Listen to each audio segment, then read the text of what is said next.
It really wasn't that long ago that the idea of a machine writing a song felt like pure science fiction. But today, artificial intelligence isn't just knocking on the studio door. It's busted right through, it's plugging itself in, and it's changing the very rhythm of how music gets made. So let's dive into this revolution in sound. And that brings us to the single biggest question in all of this, doesn't it? The one that artists, producers, and fans are all wrestling with.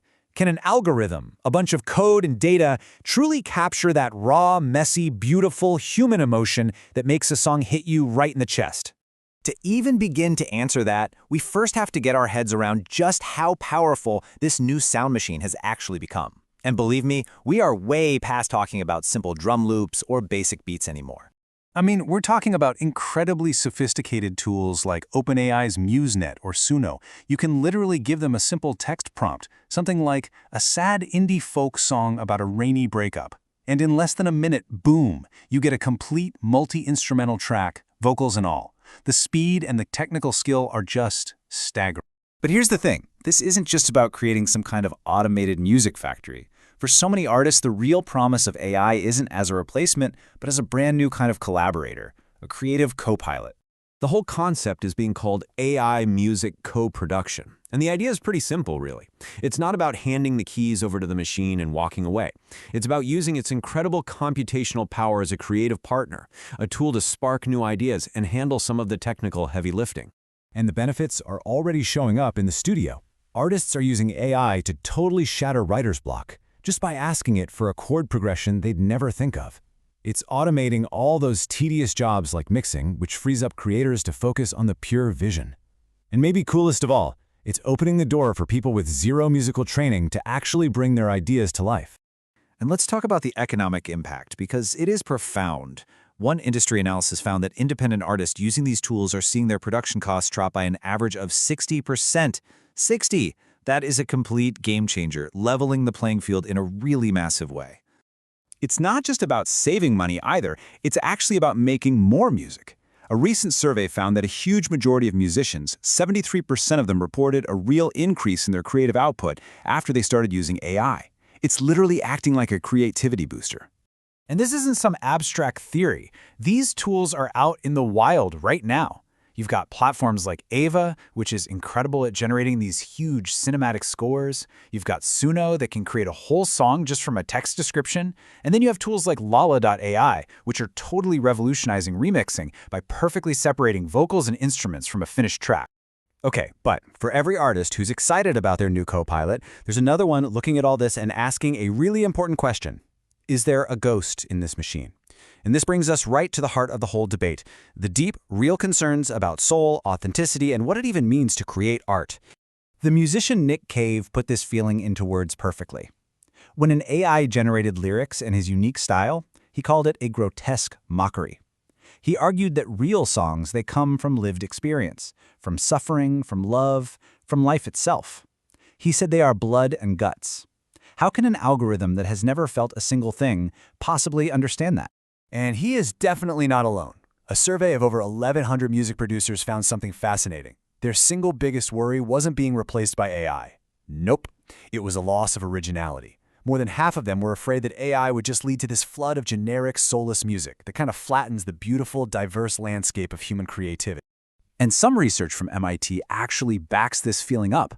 A study found that listeners consistently rated music composed by humans as being more emotionally powerful.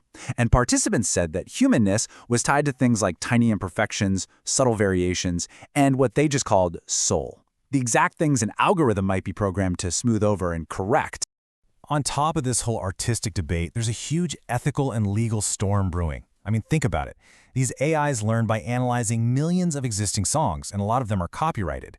So who owns what the AI makes? Is it the user, the AI company, or the original artist whose work was used to train the machine, often without them even knowing? It is a legal minefield, and the industry is scrambling to figure it out. So we have these two really powerful competing ideas, right? AI as this revolutionary new tool, and AI as a threat to authenticity. The resolution, it seems, is to reframe the entire debate. Maybe it's not human versus machine. Maybe it's human plus machine. The key is really understanding their complementary strengths. Humans bring the vision, the emotional intelligence, the cultural context, and that final call on what sounds good. The AI brings the raw computing power, the ability to recognize patterns across millions of songs, incredible speed, and access to a universe of data. It's like the human provides the why, and the AI provides an infinity of hows. This partnership creates a totally new workflow. It starts with the human providing the spark, the creative prompt, the theme, the vision.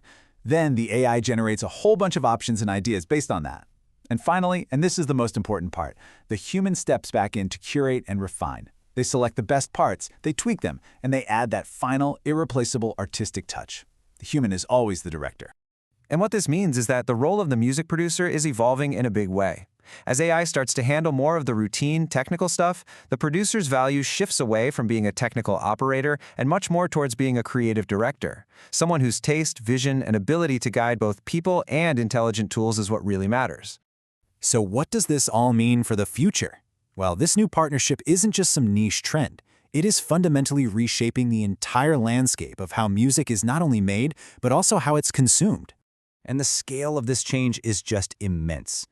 Industry analysts are predicting that by 2026, which is just around the corner, a massive 85% of all music production is going to involve some form of AI. So it's not really a question of if AI will be in the studio anymore, but how it's going to be used. So when you boil it all down, the goal isn't to outsource our creativity.